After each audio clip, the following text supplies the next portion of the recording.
Hi everyone, my name is Felix and I'm the developer of Tough Islands 2. Welcome to Devlog number 12.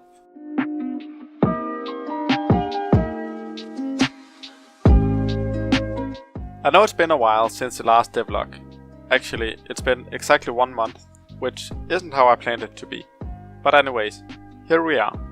Devlog number 12, finally. I mostly worked on improving the multiplayer experience since the last devlog, so this devlog is going to be all about multiplayer. So before we get into the multiplayer stuff, I actually did manage to do one other thing. Introducing this amazing new name box menu thing that is now shown when you play the game for the first time. Before you would see a simple ugly box where you could enter your name. This has now been changed to this better looking UI, which I think makes the user experience better. Now let's get into multiplayer. I thought I would give you all an introduction to how multiplayer in the game is actually going to work, since I really haven't shared much on that topic yet. First off, multiplayer will only be for 2 players. This is mostly due to my lack of networking knowledge, meaning that I didn't want to make multiplayer too complicated for myself. In retrospect, I really think this was a wise decision, since I'm already struggling a bit with 2-player multiplayer. Anyways, multiplayer will be only 2 players. Furthermore, you'll only be able to play in your multiplayer world while both players are in the world. This I've done since I think it's more realistic in terms of story. As you play, you live out a story, and it would be odd if one of the characters in this story suddenly disappeared only to return later. At least, that's what I think. So, that's the basics of how multiplayer works. Everything else works pretty much as you would expect, and pretty much how single player works, just with 2 players. Also, I should mention that multiplayer is local network based and not online, meaning that you'll only be able to play with people on the same network as you. If you want to play with friends who aren't connected to your network, you can use services like Hamachi to play together while being physically apart. Finally, I'll mention that I strongly recommend that you use a wired connection when playing together, as this gives you a much better experience. Wi-Fi connections tend to be unstable and cause problems with the game. So, since the last devlog, I've been working on fixing some issues in multiplayer. Most of these issues are caused by the same thing, so I thought I would explain this in a bit more detail than I usually do. So, multiplayer in my game works with a server and a client. The server in this case is the player who creates the multiplayer world, and the client is the one who connects to the world.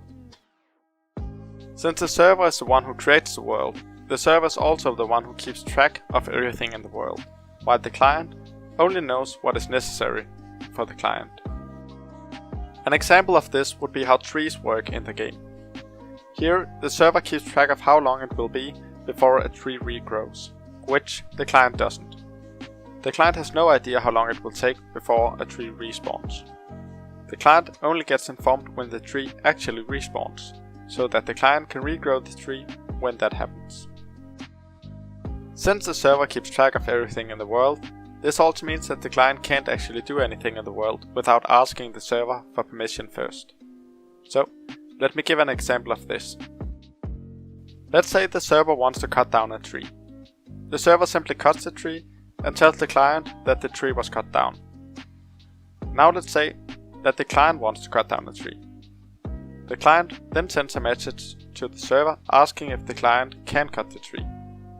If the server sees no problem with this, the tree will be cut down on the server side, and the server will then tell the client that the tree was cut down. This might seem a bit complicated, but it's all done to make sure the server and client have the same world at all times. If the client could simply cut down the tree and just tell the server that he cut it down afterwards, problems would occur if that message got lost, since the client would now see a cut down tree, while the server would still see the tree. So, that's the basics of how the server and client multiplayer works in the game. Now, I've been having a few problems with this method lately, and I'm going to attempt to explain the issue for you. If you didn't understand anything that I've just explained, don't worry. I just thought it might be interesting to those of you who are into game development yourselves. So let's go back to the example. Let's say the client wants to cut down a tree. First, he asks the server if he can do that. The server checks if there is a tree where the client wants to cut down the tree, and if there is a tree, it is cut down on the server side. Now, the server will then tell the client that the tree was successfully cut down, and the tree will then be cut down on the client side. So, for this to happen, two messages are sent. One from the client to the server, and one from the server to the client. If the message from the client to the server gets lost on the way, nothing happens. The tree isn't cut down anywhere, and the client can just try again. No big deal. Now, if the message from the server to the client had instead got lost, a problem occurs. Now the tree would be cut down on the server side, but not on the client side, and this would be a problem. This is exactly what I've been trying to fix this week. More specifically, I've been trying to fix this for trees, rocks and caves. So here's how I did it, and hang in there. This is the last part. So, the server now has a cut down tree, which the client doesn't have. This is a bit of a problem, since the client will think that he didn't actually cut down the tree. When he tries to cut it down again, he can't, because the server sees no tree at this position. So, how do we clear up this confusion? One way of fixing this would be for the server to tell the client that he can cut down the tree because it's not there anymore. But this requires that the client actually tries to cut down the tree again. Otherwise, the problem will continue to exist. So, how did you do it then, you ask? Well, it's actually not that complicated. To fix this, I simply had the client tell the server where all his trees are in his world every second or so. If the server had his tree somewhere else, the server would then tell the client where the tree should actually be, and the problem would be corrected. Now, this method would require the client to send a lot of information to the server every second, which isn't very ideal. So, I thought about this for a while, and I came up with a neat solution. So first off, the client only needs to send information about the trees that he can actually see, since the trees outside of his view aren't actually important before he moves there. This drastically improves the amount of data that needs to be sent. But we can do much better. Sending information about all the trees inside the client's view every second will still require a lot of data to be sent every second. Instead, what I do is I create a variable and set it to 0.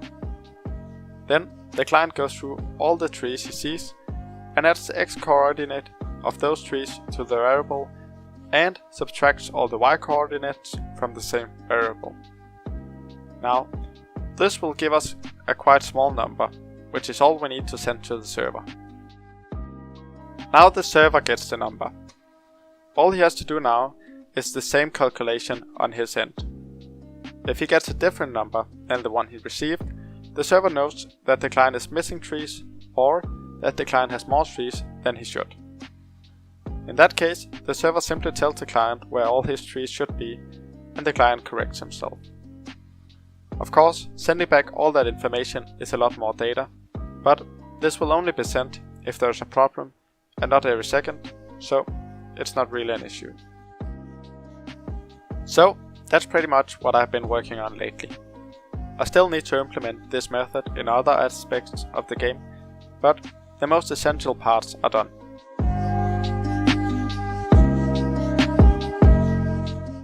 I've also made a new Join World menu, which makes it much easier to join worlds than before, where you would have to enter the IP address of the server in order to connect. Lastly, I will mention that multiplayer is still not open in the alpha of the game. I've decided to wait a while longer, since I don't feel like the multiplayer version is quite ready for testing yet. That's all for this week's devlog. Please let me know what you think of this type of more detailed devlog in the comments below. Don't forget to leave the video a thumbs up if you want to see more devlogs, and don't forget to subscribe to stay updated on Tough Islands 2. I'll see you all next week.